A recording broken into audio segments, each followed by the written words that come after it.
नमस्कार, जय हिंद, जय भारत।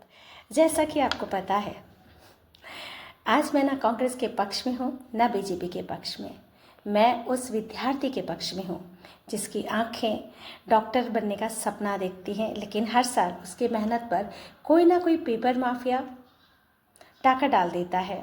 आज नेता कोटा आ रहे हैं, भाषण होंगे, तालियां बजेंगी, नारे लगेंगे, लेकिन मेरा सवाल है, क्या किसी नेता ने कभी उस बच्चे के कमरे में जाकर देखा है जो रात के 2-2 बजे तक पढ़ता है? नहीं ना। क्या किसी नेता ने उस माँ का दर्द समझा है जो अपने गहने बेचकर कोचिंग की फीस भरती है? नहीं ना।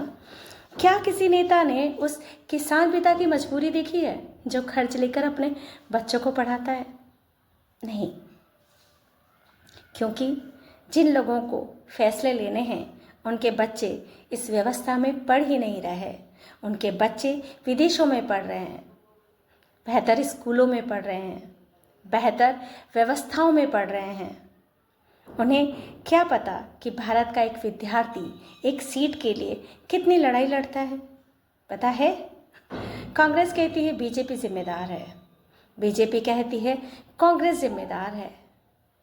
लेकिन मैं पूछती हूँ आप सभी से, जिम्मेदार कौन नहीं है?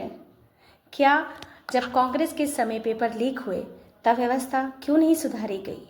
तो आज ये दिन देखना ना पड़ता। आज बीजेपी के समय पेपर लीक हो रहे हैं तो व्यवस्थाएं क्यों नहीं सुधर रही? कब तक, आखिर कब तक राजनीति सिर्फ आरोपों का खेल खेलती रहेगी? देश का युवा कोई ऐसा नहीं मांग रहा, वह सिर्फ इतना कह रहा है, मेरी मेहनत मत चुराओ, मेरा भविष्य मत बेचो, मेरे सपनों की नीलामी मत करो। आप लोग संसद में एक दूसरे पर चिल्लाते हैं, टीवी डिबेट में लड़ते हैं, सोशल मीडिया पर एक दूसरे को कोसते हैं ना, लेकिन क्या कभी उन लाखों छात्रों के लिए एकजुट होकर खड़े हुए जिनका भविष्य दांव पर लगा हुआ है? नहीं।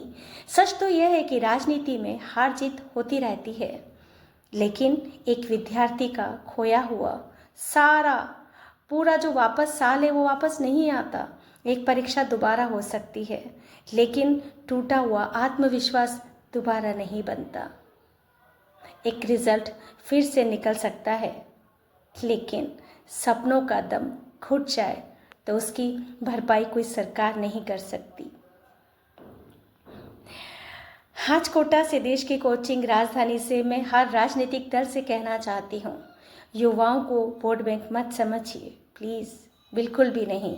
उन्हें राष्ट्र की ताकत समझिए, उनकी मेहनत का सम्मान दीजिए।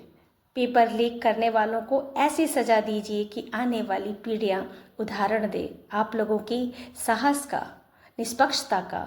और अगर आप सच में युवाओं के साथ हैं तो मंचों पर भाषण कम, व्यवस्था में सुधार ज़्यादा लीजिए। याद रखिएगा, देश का भविष्य किसी पार्टी कार्यालय में नहीं बनता। देश का भविष्य उस छोटे से कमरे में बनता है जहां एक छात्र अपने सपनों के लिए रात भर जागता है। और जिस दिन उस छात्र का विश्वास टूट गया, उस दिन किसी भी सरकार की सबसे बड़ी हार होगी। जय हिंद।